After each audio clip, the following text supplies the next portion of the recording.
Welcome to Create an Agent in Copilot Studio. In this session, you'll see how agents can be created in Copilot Studio, what that experience looks like, and how to think about agent creation through a governance-first lens. As AI systems become more capable, they also amplify decisions and actions. That makes safety, privacy, and security foundational to how agents are designed and deployed. This training series focuses on exploring what's possible with Copilot agents without rushing into implementation. Across the enterprise, data and AI, privacy, and IT security teams are aligned to ensure agents are ethical, compliant, and secure. In the next section, we'll shift from concepts to demonstration. This demo highlights what it looks like to create and use an agent in Copilot Studio, focusing on practical scenarios rather than technical complexity. The goal is to show how agents can support real work while staying aligned with governance expectations. This demo shows an example agent built in Copilot Studio to summarize errors from Excel files.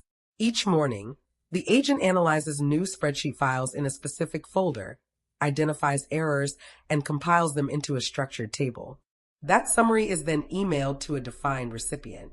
This scenario demonstrates how agents can combine knowledge, automation, and communication into a single workflow. Okay, so now we're going to show you some agents that are built within your environment and walk you through some of the components. And so, as you can see, we're in Copilot Studio. And so this is a standalone app different from Studio Lite, which is essentially the agent builder portion of Copilot Chat. So as you can see in my home view, here are some agents that I have recently been working with. Yours will be different because you won't have access to my agents. These are agents that I have personally built, and so I can go in and work with these agents. So for the demonstration purposes, I'm going to show you the error summary bot and walk you through the components of what are in the error summary bot. So I'm going to click here, and it's going to pull up my error summary bot, and we'll walk through and tie back to the core components that we brought up in the training earlier. So on this first screen, you're going to see an overview of what the agent can do, and it has every one of the sections that we talked about over today's training and the previous training. And then up on the top navigation, you can see a breakdown of the specific sections. On the right panel, you've got the ability to test your agent. And so we'll come back to this often. So I'm going to click on the knowledge, and you can see the knowledge sources that I have provided for my agent. So this particular agent is going to look for files that were placed in a folder on a Teams channel. Now, if you didn't know, all Teams channels have a back-end SharePoint site that essentially is the file storage mechanism. So that's why you see it says type SharePoint. So the demo files folder is a Teams folder in a channel that was set up so I could use the folder to deposit the files that the agent is going to go look for and then summarize the data in those files. So if I wanted to add additional knowledge sources, I could click here, add knowledge. And then here is what I have access to. Now, what I have access to will differ slightly than what you have access to because this is all permissions based. So I can search for something specific that I have access to if I have a folder that I want to look for, or I can start within SharePoint and then I start to look for what do I have access to, and it'll go through and show me some different things that I have access to. Like I said, this particular one is in, I'm not sure what folder it is in. One of these folders I have the demo files in, but you can go to any SharePoint that you have access to and link that to your agent. And then the agent now has a source of where it should go look for things. So in my instructions, I just need to make sure that I tell the agent to only look in this folder.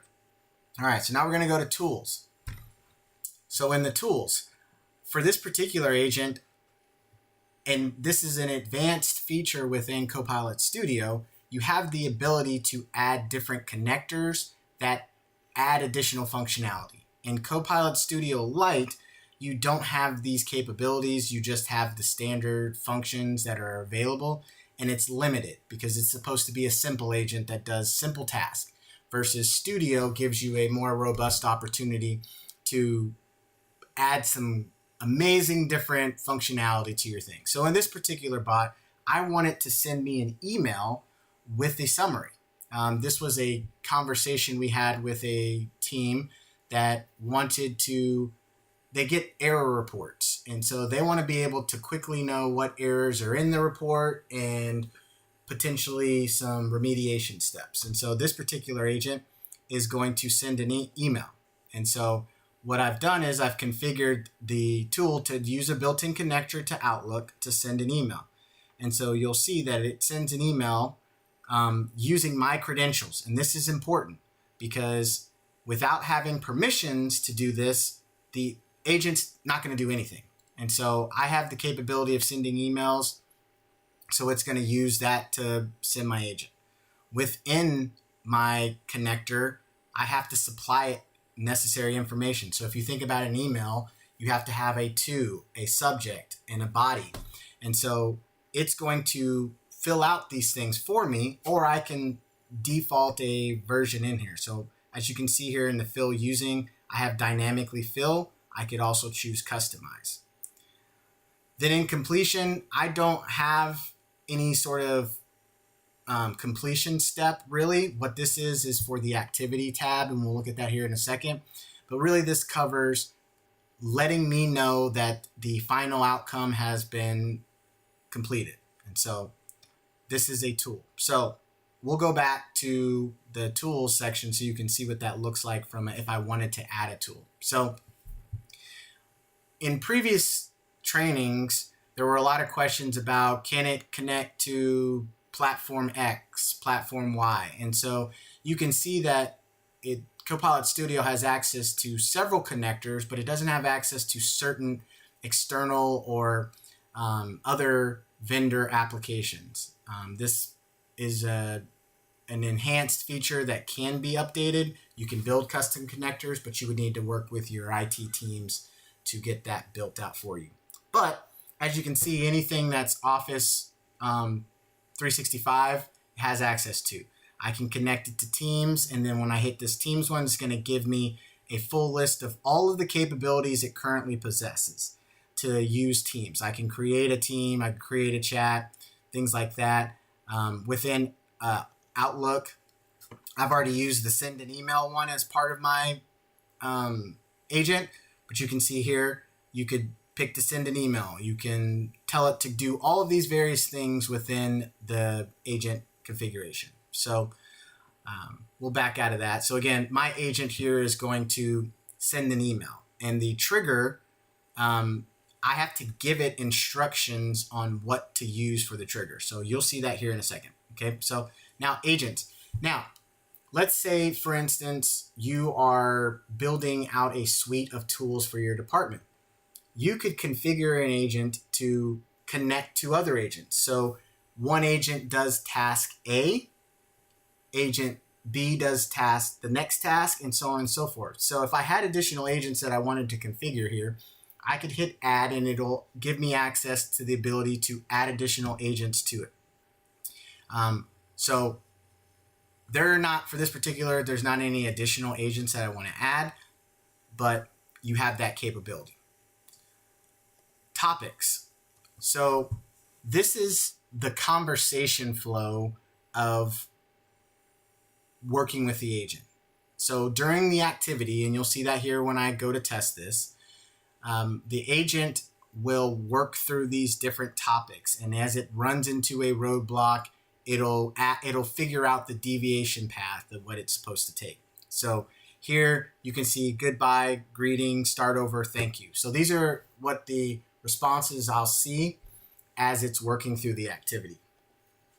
The activity tab will show you as your agent is doing this. This is how you're able to verify whether or not your agent is successful. And so you'll see this live here in a second, but you can see some of the activity, whether a task was completed, if it failed, and be able to dig into why it failed. So for instance, we'll look at this particular activity here, and you can see that it ran into an error, and the error was the connector had an issue. So it didn't have something that it needed in order to continue to the next step. I'm going to go back, and so this one was completed. So we'll go look at this one, and you'll see that it made it through. So it got to the trigger step of, in this particular instance, the issue was my credentials. It needed my credentials to be able to complete the activity. So it eventually got through the activity and gave me a completed activity response. So that's activity. So analytics. Now, here is where your agent builders are really going to see the value. So as you build an agent and it's published and you start allowing other users to go in, you'll be able to check it, and you need to monitor. This is a part of the monitor and refining steps of your plan of going in and seeing, okay, how many times was it successful? How many times did it fail? And being able to go back and monitor and make refinements to your agent. Because obviously you want to build an agent that's going to be successful 100% of the time, and you want your users to be able to get the value out of it. And so this is where you're going to find some information related to that. So, and then your channels tab is going to show you where this is going to be shared. And so right now it's not shared with anyone. I might have shared it to one other person, maybe Sarah.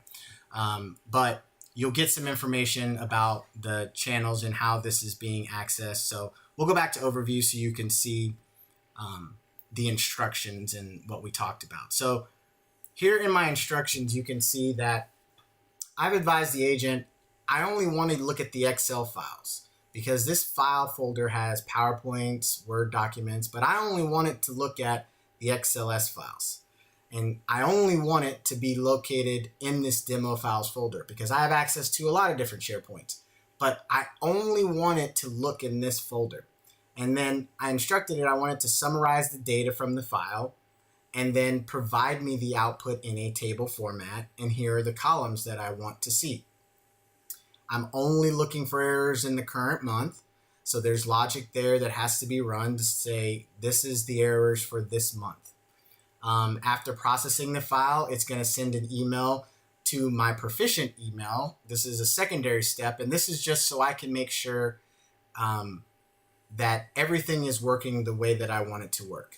You would want to configure this to your NRG email, and I'll give you some examples of the emails that I receive so you can see some of the files.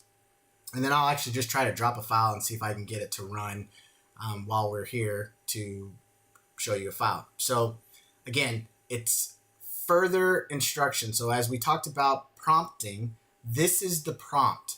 And you can see that it's taken me several different commands to get it to a point where the agent is doing what I feel like it should be doing. It wasn't one initial prompt solve the day. It was, I started with a summarize this file. I needed to then learn to teach the agent to exclude other files. I needed to then tell it some parameters on the values, the formatting, the only pick the new files, don't explicit instructions of not going outside of the process file folder, and then following its own logic as far as best practices when it comes to data handling. So again, here are the instructions, and so we'll take a look and see if we can get it to run. Okay, so I am going to open up I have a folder where I just have these random error report files for demo purposes, and I'm going to go to Teams so you can see this. And so in my channels, under General and Shared, I have this demo files folder. Okay, so I'm going to go in here, and you can see there's a bunch of just stuff, and there's periodic error report files. So I'm going to add in the next error report file. So it's going to be error report 3.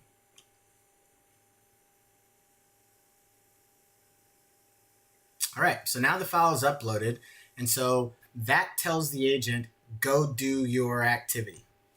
And in a few moments, we will get that output.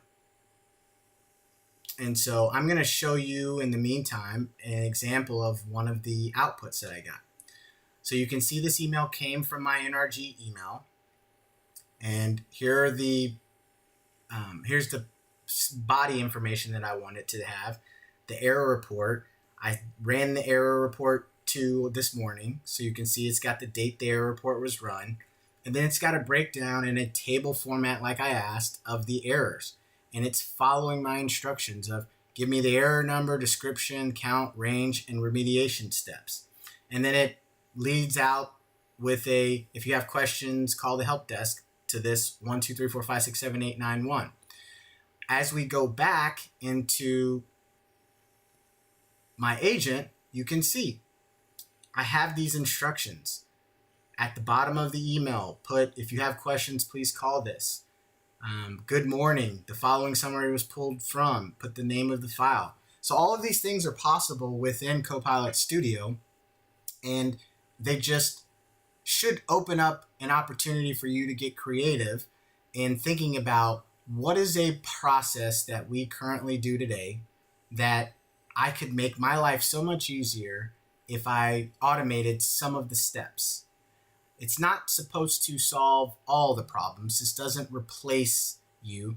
All this does is it provides an opportunity for some automation to make your job easier and more effective. So, all right, so here's that new report.